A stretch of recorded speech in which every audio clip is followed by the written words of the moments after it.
They thought taking your idea meant taking your power, but they only copied the surface. Manipulated people know how to grab credit, not carry vision. What they stole was visible.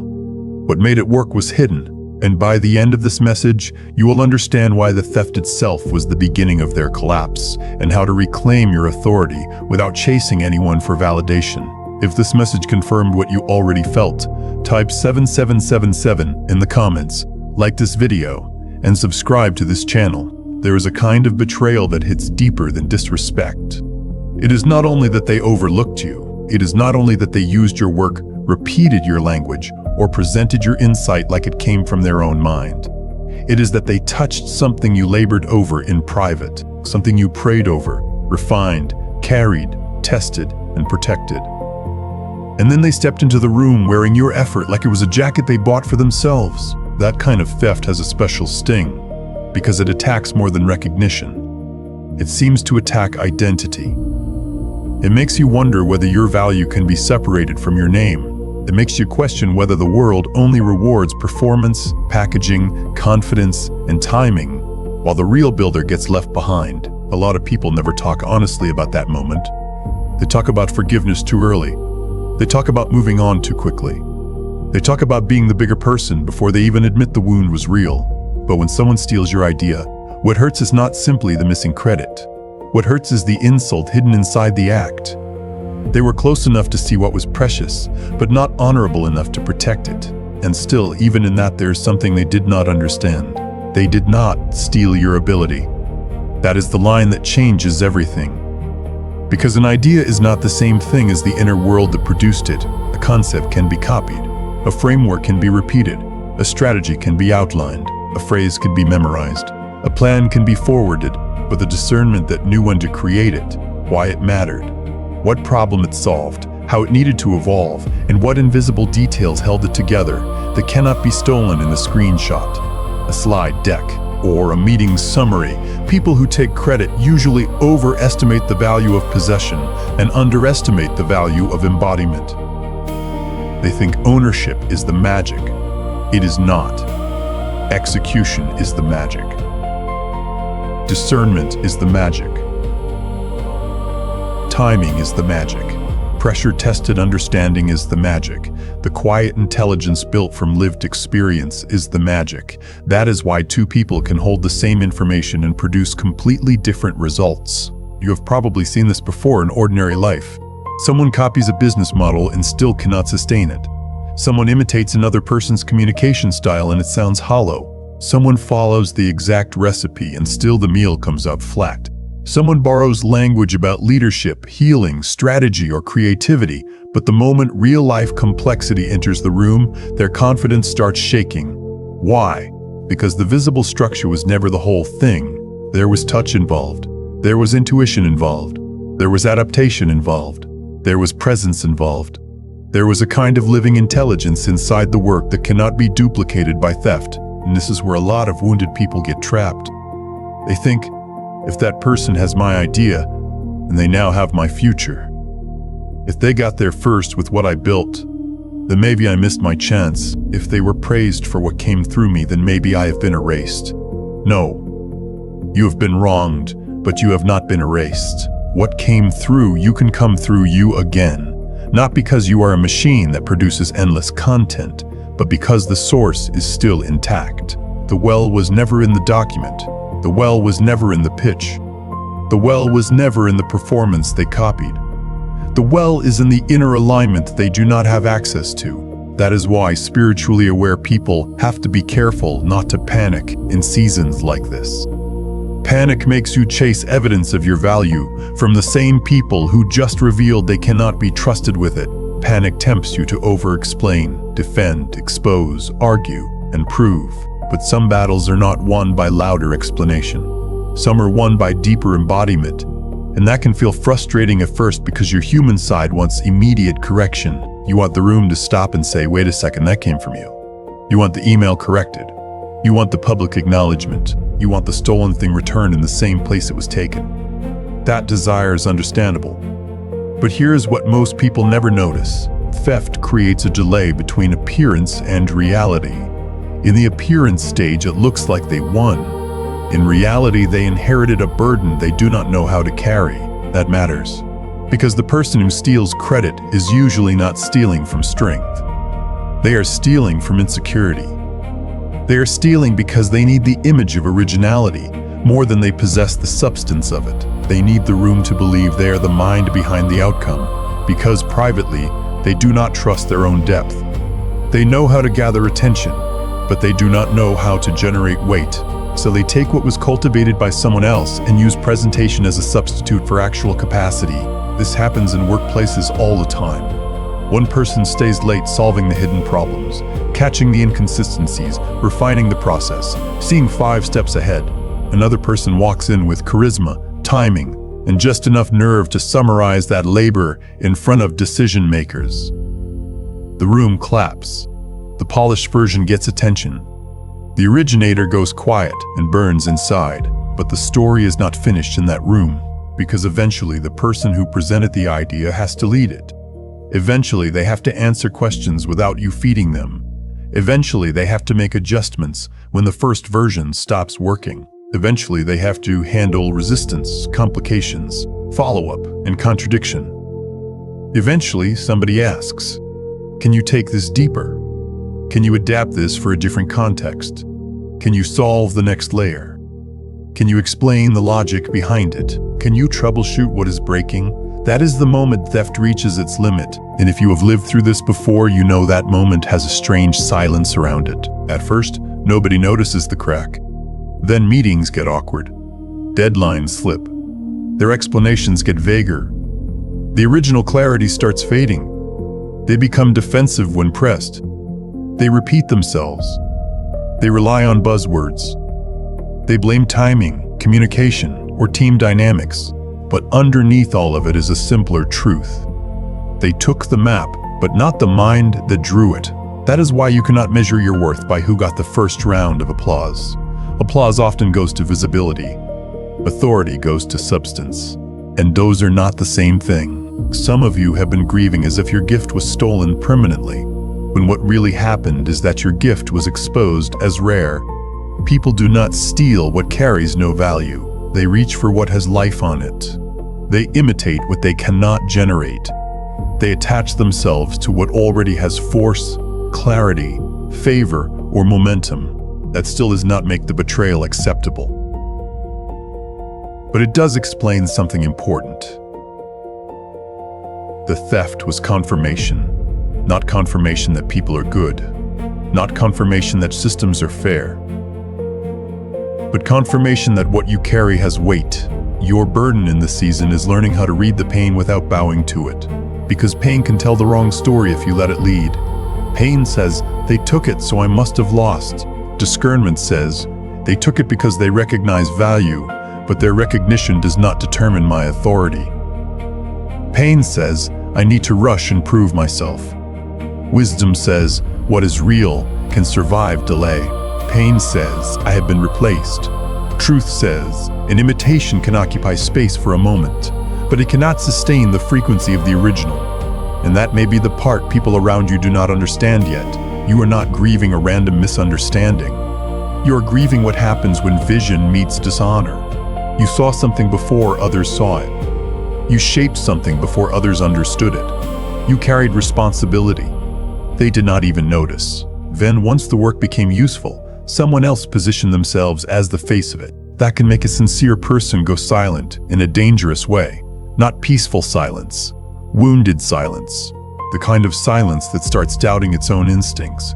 The kind that withholds future ideas out of fear. The kind that says, maybe I should stop bringing my full self. Maybe I should hide. Maybe I should never share early. Maybe the safest thing is to become smaller. But shrinking is not the answer. Refining access is the answer. Sharpening boundaries is the answer. Becoming more discerning about where your labor goes is the answer. Do not let one thief train you to mistrust your own calling. The ability that built it is still alive in you. And sometimes, after betrayal, that ability gets even stronger because now it is paired with wisdom. Now you know the difference between collaboration and extraction. Now you know the difference between support and opportunism. Now you know how some people listen, not to understand, but to collect.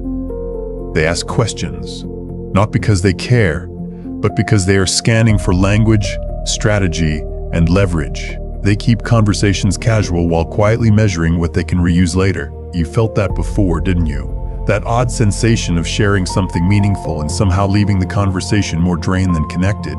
That subtle discomfort after giving too much detail.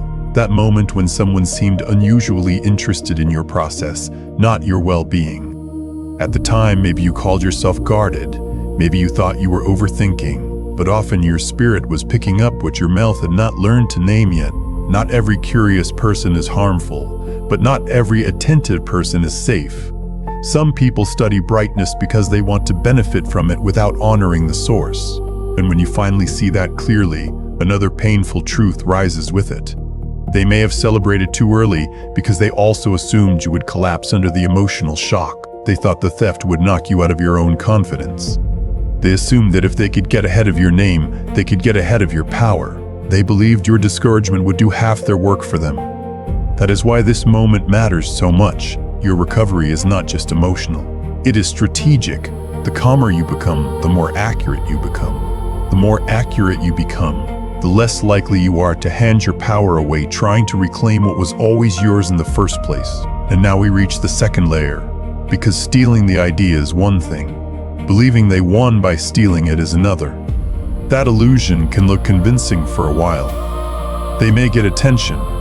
They may get early praise. They may walk around with borrowed confidence because the room does not yet know the difference between inheritance and invention. On the surface, it can seem like the theft worked perfectly. They got the opportunity, they got the language, they got the spotlight, they got the visible reward, and you got the ache. But borrowed victory is fragile. The kind of person who steals credit almost always mistakes access for mastery.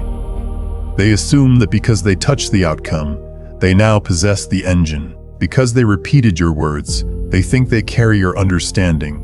Because they had one successful performance, they imagine they can sustain the role. That is the illusion. And illusions are strongest right before reality asks them to perform. A person can look powerful when nobody is testing depth. A person can seem impressive in a room built on first impressions. A person can wear confidence well for one meeting, one announcement, one launch, one presentation. But victory that depends on concealment is already unstable. It only survives as long as no one looks too closely. And sooner or later, people look closely. This is especially true when your idea was not just clever, but layered. If what came through you had nuance, precision, timing, or a human touch that made it work, they may be able to repeat the shell, but they cannot duplicate the responsiveness hidden inside it. So what happens? The room starts expecting results that only the real builder could have produced consistently. That expectation becomes pressure. Pressure becomes exposure. This is why some people become irritated after they steal from you. Strange, isn't it? You would think the thief would relax once they get what they wanted. But often they get more controlling, more defensive, more watchful. They keep checking your reactions. They grow tense around your presence. They subtly try to minimize you, exclude you, or stay ahead of your voice. Why? Because on some level they know the victory is incomplete. They know you still carry the unteachable part. They know your presence itself is a threat to the illusion. They know that if you remain centered, productive, and clear, the comparison they were hoping to avoid will eventually happen without you ever announcing it. And that unnerves them. This is where many chosen, sensitive, highly discerning people misread the atmosphere. They think if that person already got what they wanted, why are they still so unsettled around me? Why the strange tension? Why the passive comments? The distancing? The subtle undermining? The over-explaining? The weird need to perform confidence in front of me? Because they did not just want the idea. They wanted your ease. They wanted your originality. They wanted your relationship to the work. They wanted the natural authority that made the idea believable when it came from you. And that cannot be taken by force. You can steal material. You cannot steal rootedness. You can take notes. You cannot take earned instincts. You can present the answer. You cannot fake the inner posture that knows why it is the answer. That is why their so-called victory often creates more anxiety for them than peace. Now they must maintain an image they did not build honestly. Now they must keep producing from a place that is not native to them. Now they must protect a false perception while hoping the original source stays silent, destabilized, or disconnected from its own confidence. And this is where your posture matters more than your protest. I'm not saying there is never a place to speak, document, clarify, or address what happened. There may be, but beneath all of that, the deeper work is refusing to let their temporary appearance become your internal conclusion. The illusion only survives if you start agreeing with it.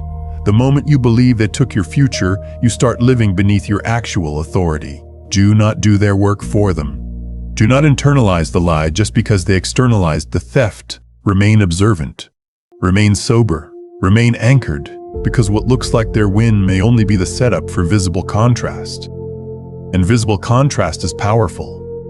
Not because you are waiting for revenge, but because reality eventually honors what is built on truth. A copied structure begins to strain, a borrowed voice starts cracking, a stolen framework begins showing its weak points, and the people who once applauded the surface slowly start noticing what is missing underneath it. That is not pettiness, that is pattern. And once you understand that, you stop scrambling for immediate correction. You begin to see that their early celebration may have been the most fragile part of the whole story. They were rejoicing over possession while standing empty-handed in the place that actually matters. Because the real question was never who presented it first. The real question was always who can carry it when tested. Hold on to that, because what happens next is where the difference between copied success and living authority becomes impossible to hide. The first theft exposed the wound. The next stage exposes the gap. And once that gap starts showing, everything begins to shift. What exposes the difference is not usually talent in the abstract, it is frequency. There is a rhythm to real execution, a living pulse, a responsiveness that cannot be faked for long. And that is the part people miss when they are hurting. They think execution is just doing the task. No, execution is the ability to stay aligned with the thing after pressure enters the room. It is being able to adjust without losing the soul of the work. It is knowing what to keep, what to release, what to refine, and what must never be diluted just to make the room comfortable. That is why the person who stole your idea often hits a wall that seems invisible at first. They may still be moving. They may still be talking. They may still be presenting. They may still be trying to look like they have control. But the living current is gone. The original builder does not only know what the work is, the original builder knows how it breathes. You know where the tension points are. You know which part looks small but cannot be removed. You know what people usually misunderstand on the first pass. You know where the friction will show up later. You know how to pivot without tearing apart the foundation because you did not just inherit the structure. You labored with it until it became part of your discernment. That creates a kind of fluency. And fluency is what theft cannot produce. Some people can imitate language very well. They can repeat your phrases with just enough confidence to sound convincing. They can echo your strategy, your tone, even your sequencing. But when real conditions change, their imitation starts lagging behind reality.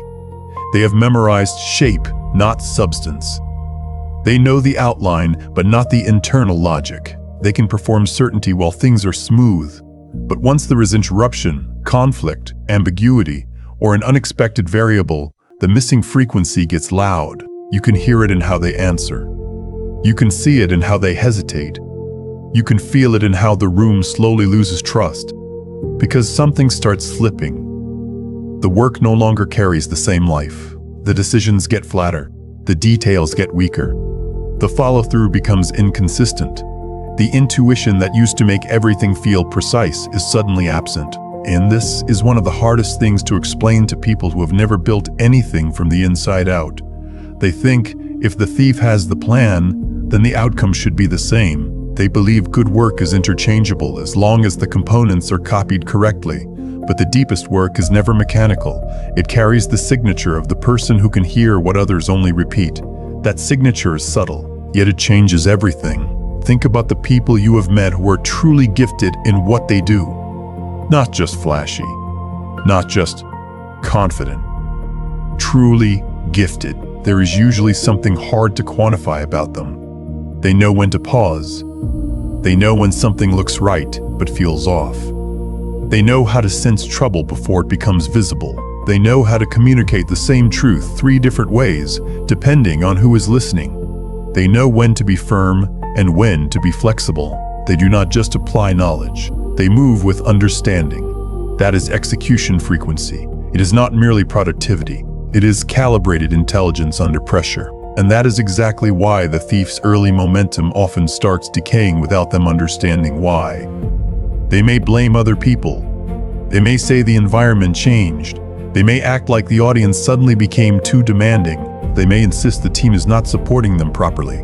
But what is really failing is the signal.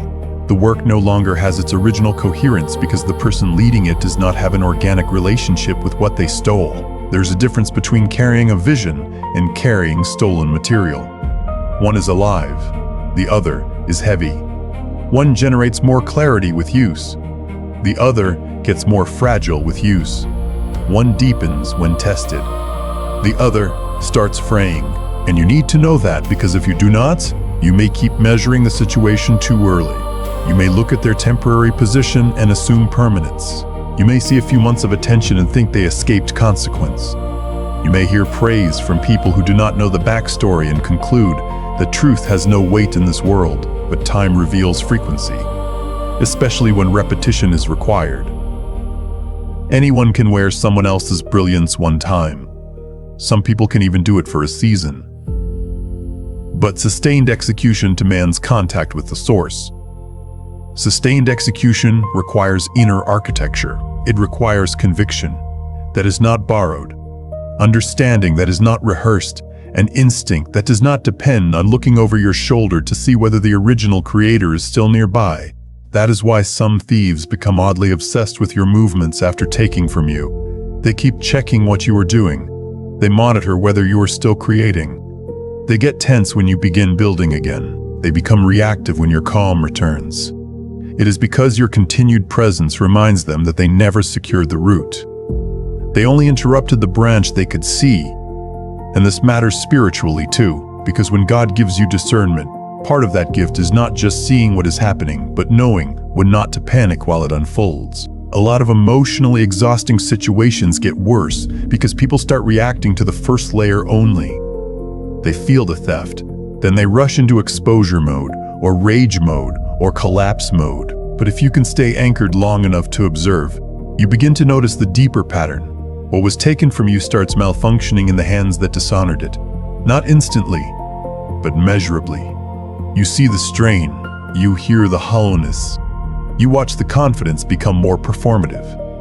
You notice how often they need external reinforcement because internally they know they are standing on borrowed ground.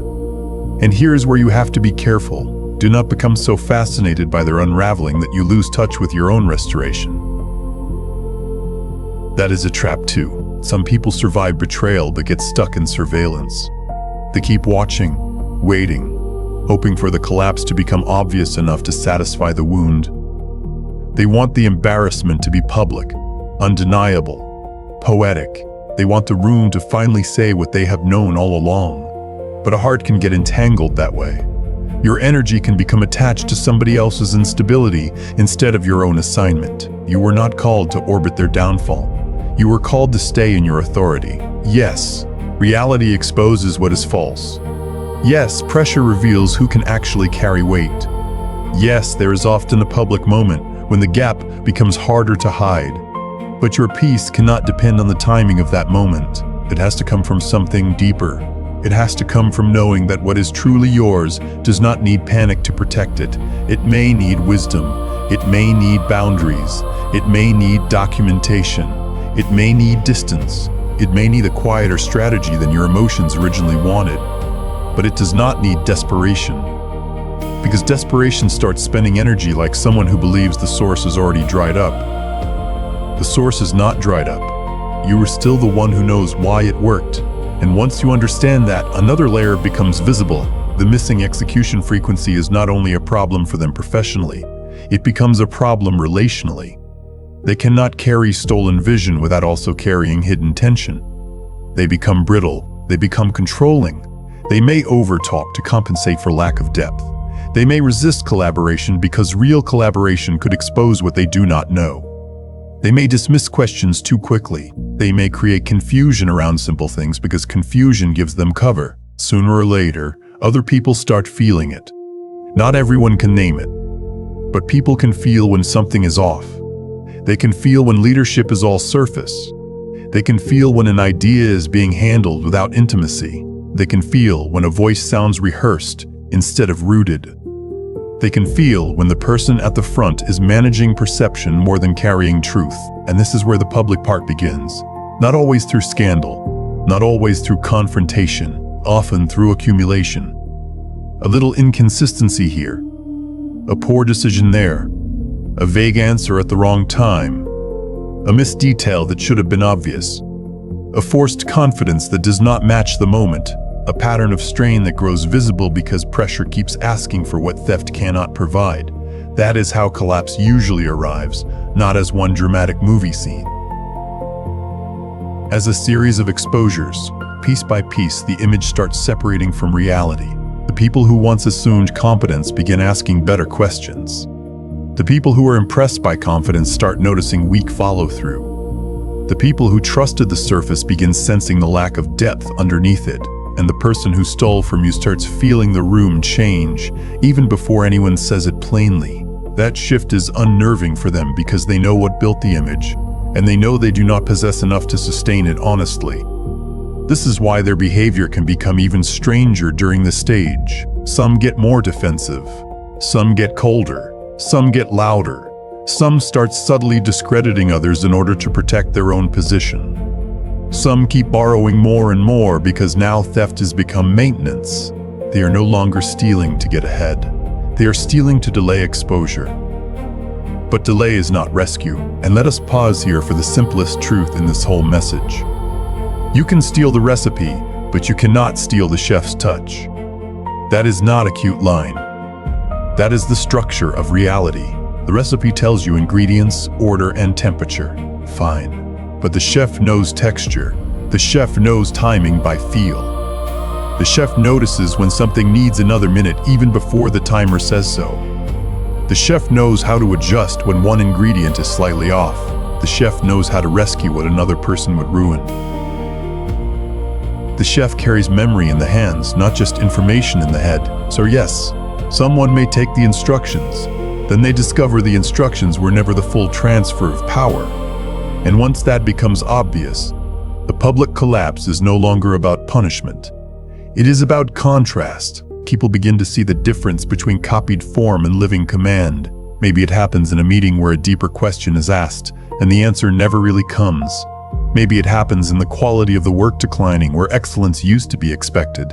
Maybe it happens because a project that looks strong at launch cannot survive adaptation. Maybe it happens because the person who stole your idea starts overcompensating so hard that the room begins to question what they once accepted at face value. However it unfolds, the center of it is the same. The work cannot lie forever, and when that stage arrives, you need emotional discipline. Because there's a version of you that will want to jump in too fast. To announce, "See, I told you." To force the comparison. To make sure the humiliation lands. To collect emotional payment for every moment you sat in silence with the wound. That urge is human, but it is not always wise. The highest form of reclamation is not always dramatic. Sometimes it is simply this: you remain so grounded in your own gift that reality does the speaking for you. You keep building, you keep sharpening, you keep carrying the thing with integrity. You let your clarity become visible through consistency, not chaos. You let your peace say what wounded argument no longer needs to say. That is much harder than retaliation, and much more powerful, because there's a difference between being vindicated and being free. Vindication depends on the scene changing. Freedom depends on you no longer needing the scene to validate what you already know. The mature soul wants both, of course, but if only one arrives first, let it be freedom. Let your heart come back into order even before the public picture fully corrects itself. Then if exposure comes, it will not own you. It will simply confirm what discernment already knew. And let me say something gently here for the person who still feels angry hearing all this. Your anger does not make you petty. Sometimes anger is the nervous system's way of saying something sacred was crossed. Sometimes it is the soul's alarm that your labor was treated casually by somebody who wanted the fruit without the devotion. The goal is not to deny that anger. The goal is to mature it into self-command. Self-command is what keeps you from leaking more access. Self-command is what keeps you from narrating your next move to people who have not earned it. Self-command is what keeps you from wasting holy energy trying to educate dishonorable people into becoming honorable. Some lessons they will only learn through consequence, and consequence is already built into this pattern. Once a person starts living off stolen authority, they must keep performing at a level they cannot sustain. They become increasingly dependent on impression management. They fear scrutiny. They resent authentic people. They struggle with adaptation. They lose peace because peace and pretense do not live well together for long. That is its own unraveling. So as you watch the gap widen between what was presented and what can actually be carried, do not rush past the deeper revelation. The collapse is not random. It is the natural result of separation from source. They detached the outcome from the one who could breathe life into it, and now the thing is showing signs of suffocation. That is why your restoration matters so much in this story. Not just because you deserve healing, but because the next step is not merely watching false authority weaken. The next step is understanding how true authority returns to the one who stopped begging for recognition and started moving with sovereign clarity again. Because once you see the gap, the question changes. It is no longer, how do I prove they took from me? Now it becomes, how do I protect what is mine, reclaim my voice, and move in a way that no longer gives thieves easy access to what was entrusted to me? And that is where this stops being about their performance completely. That is where your authority begins to organize itself. That is where your peace becomes strategic. That is where discernment grows teeth. And that is where the protocol begins. The protocol begins with one painful decision. You stop trying to make dishonorable people feel the weight of what they did before you return to the weight of who you are. That is the first move. Because as long as your energy is trapped in replay, trapped in imaginary arguments, trapped in trying to make the rune finally admit what happened, you stay emotionally tied to the scene of the theft. Your body may have left it. Your spirit may still be circling it. And that is exactly where many gifted people lose more than they realize. Not in the original betrayal, but in the long aftermath of giving too much life to it. The sovereign authority protocol is not revenge. It is reclamation. It is the quiet process of taking your mind back, taking your pace back, taking your access points back, and taking your relationship to your own gift back. It is how you stop bleeding energy into people who wanted your insight without your name, your labor without your honor, your brilliance without your boundaries. And the first layer of this protocol is closure without permission. That means you stop waiting for them to confess fully, apologize properly, or publicly restore what they mishandled before you allow yourself to move forward. If that comes, fine. If it never comes, you still do not remain spiritually parked in that place. You do not need their self-awareness to begin healing. You do not need their honesty to recover your clarity. You do not need their version of the story to become the gatekeeper of your future. That shift is powerful because many people do not realize how much of their strength is being held hostage by unfinished emotional negotiations. You keep hoping they will finally say it right. You keep imagining the conversation that will settle it. You keep thinking peace will arrive after the acknowledgement. Sometimes it does not. Sometimes peace arrives when you accept that some people are too committed to image to ever handle truth cleanly. And once you accept that, your energy stops knocking on a locked door. Now it can return to the work. And this is the second layer. You reduce access, not as punishment, as stewardship. You stop sharing raw ideas in rooms that have not earned your trust. You stop speaking from open-hearted innocence with people who have already shown you they treat insight like inventory. You stop narrating the early stages of what God is helping you build before it has roots. You stop handing over the sacred middle of your process to people who only know how to admire outcomes. Some of you learned this the hard way. You mistook proximity for safety. You assumed enthusiasm meant loyalty. You thought because someone celebrated your vision, they would also protect it. But applause is not the same thing as covering. Interest is not the same thing as integrity. And discernment matures when you finally stop confusing the two. There are things that should be shared. There are things that should be documented. There are things that should be protected until the timing is mature enough to hold them. That is not secrecy born from fear. That is wisdom born from experience. The sovereign authority protocol teaches you to know the difference. Sometimes the most spiritual thing you can do is become less available to extraction, less explainable, less easily mined, less emotionally reachable by people who only show up when they sense value rising around you. You do not owe everybody your process. You do not owe everybody your drafts. You do not owe everybody your language while it is still forming. You do not owe everybody access to the private place where your real work is becoming clear. There is a holiness to unfinished things. Protect that. And then comes the third layer. You return to the source on purpose.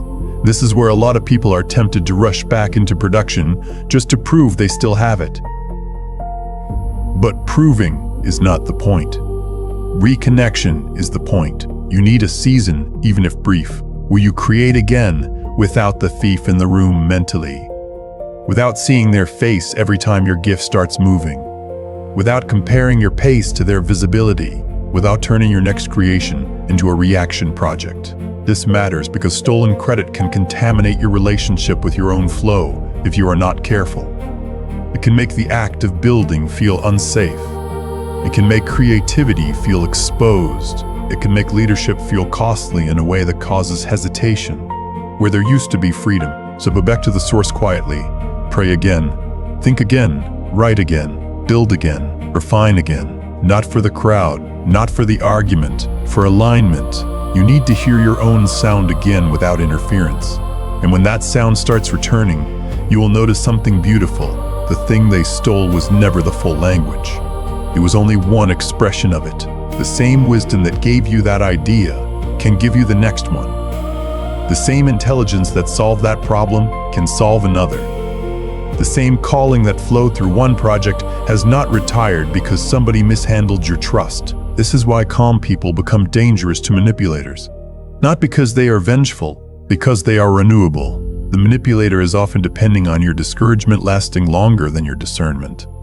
They are hoping your confidence stays injured. They are hoping you associate your gift with pain so deeply that you stop using it freely. But when you reconnect to source, their whole strategy weakens. Now they are left with an old theft while you are receiving fresh instruction. That changes the entire balance. And then the fourth layer begins. You move from reaction to record. In practical terms, this means you become wiser about authorship, structure, communication, and timing. You document your work more clearly. You keep receipts where appropriate. You establish cleaner lines around ownership. You become more intentional about where your ideas live, who sees them, and how they are presented. You stop assuming your value will automatically be recognized without structure. This is not cynicism. It is leadership. Real leadership is not just vision. It is also stewardship of vision. And too many gifted people were taught to think structure is somehow less spiritual than trust. No. Structure can be one form of protection. Clear communication can be one form of covering. Mature systems can keep your labor from being casually absorbed by louder personalities who know how to stand near a harvest they did not plant. So yes, heal your heart, but also strengthen your methods. Let wisdom become visible. And this is the part some of you need to hear very clearly. Reclaiming stolen credit does not always mean getting the old room back. Sometimes it means becoming so undeniably aligned in your next season that the old room is no longer your reference point. Sometimes the restoration is not a correction behind you. It is an authority in front of you. That is hard for the ego, but freeing for the soul. Because the ego wants the exact scene repaired. The soul wants truth restored in a way that can actually sustain peace. There are seasons where you outgrow the room that mishandled you. Not because you are superior, because your stewardship deepened and your value can no longer live under casual hands. You stop chasing spaces that only recognized your gift when it was useful to them. You start building or joining spaces that know how to honor both contribution and character. That is leadership. Leadership is not louder visibility. It is cleaner weight. It is the ability to remain whole while carrying influence. It is the discipline to stop giving access to people who confuse your generosity for availability. It is the maturity to let your yes mean something because your no has become real. It is the refusal to perform openness in places where discernment is asking for restraint. And this brings us to the fifth layer of the protocol. You let your work speak from a fortified place, not hidden forever. Fortified. There is a difference. Being hidden forever is fear. Being fortified is preparation. When the time comes, you bring your ideas forward with more command, not more panic. You speak with fewer disclaimers. You stop cushioning your authority so insecure people can feel less threatened by it. You stop giving away the strongest parts of what you carry just to look collaborative. You stop over-explaining what you know to people who have already shown you. They only respect what they can package as their own. You become cleaner in your speech. You say less, but it lands more. You reveal less, but what you reveal has weight. You no longer need to tell everyone how much labor went into your wisdom because your presence starts carrying evidence of it. That is a shift into true leadership, and true leadership has a different emotional posture. It does not beg to be seen. It does not chase every misunderstanding. It does not waste breath trying to force reverence from people committed to convenience.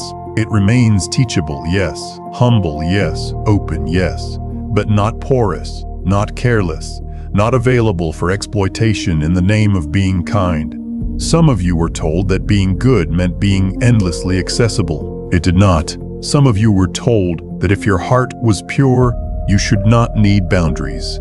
That was never wisdom. A pure heart without boundaries becomes easy prey for extractive people. A generous spirit without discernment becomes a supply line. A gifted person without self-command becomes repeatedly wounded by the same pattern, wearing different faces. So leadership in this season may look quieter than you expected. It may look like pausing before you share. It may look like listening longer than you speak. It may look like testing character before offering collaboration. It may look like letting people prove consistency before they receive access to what is sacred in your process. It may look like not correcting every lie, because your life is getting too anchored to be derailed by each one. It may look like becoming so grounded that you no longer confuse being overlooked with being reduced. That is a powerful place to reach. Because once you stop equating public acknowledgement with private authority, you become very difficult to manipulate. People can no longer bait you as easily. They can no longer control your pace by withholding recognition. They can no longer make you overshare just by acting impressed. They can no longer throw you into panic by temporarily standing in front of something that passed through your hands first. Now your peace has structure. Now your silence has intelligence. Now your boundaries have memory. If this message is putting language to something your spirit has been carrying, let that be known. Not for performance, for confirmation, because many people have suffered this kind of theft in silence, and then blame themselves for feeling the wound so deeply. But the wound was deep because what was touched was meaningful. What was mishandled was not random labor. It was your discernment, your devotion, your unseen effort, your inner architecture. Of course it affected you. The answer was never to become numb. The answer was to become wiser without becoming hard. That is the victory. And now you can probably feel the final shift. This was never only about them failing to execute your vision. It was about you realizing that your real authority was never sitting in their hands to begin with. They could delay recognition. They could not cancel source. They could imitate language. They could not inherit your depth. They could stand in front for a while. They could not become the one who was actually formed to carry it, and that means your future is not behind the theft. It is beyond it. There is still leadership in you. There is still strategy in you. There is still clean power in you. There is still a voice in you that has not been exhausted by what happened. And maybe this season is not just about reclaiming stolen credit. Maybe it is about becoming the kind of person who will never again need external permission to believe what God already placed inside them. Maybe it is about becoming so rooted in your calling that when dishonor appears, you respond with discernment instead of collapse. Maybe it is about finally understanding that your value was never proven by who named you in the room. It was proven by what continued to flow through you even after betrayal tried to interrupt the stream. So let them keep whatever surface they stole. Let them carry the pressure of pretending. Let them wrestle with what happens when borrowed authority meets real demand. You do not need to wrestle there with them. Your assignment is different. Build again with wiser hands. Speak again with cleaner boundaries. Lead again with steadier peace. Trust again, but not lazily. Give, but not without discernment. Create, but not from panic. Move, but not for applause. This is what reclaiming looks like when the soul is maturing. Not chaos, not obsession, not theatrical revenge. Calm command. And when you walk in that kind of command, something beautiful happens. The people who are meant for your leadership begin to sense the difference. They feel the integrity. They feel the weight. They feel that your authority is not performance-based. It has been forged. It has gone through injury and come back governed. That kind of leadership does not need to announce itself aggressively. It becomes recognizable by the peace around it. So no, they did not win. They touched what was visible. They never touched the anointing on your execution. They never touched the inner architecture. They never touched the source. And now you know what to do. Guard what is sacred. Strengthen what is yours. Return to alignment. Move with structure. Lead from wholeness. And if this spoke to your spirit, leave your testimony in the comments. Stay with this message and pass it to someone who needs the reminder that stolen credit is not stolen calling.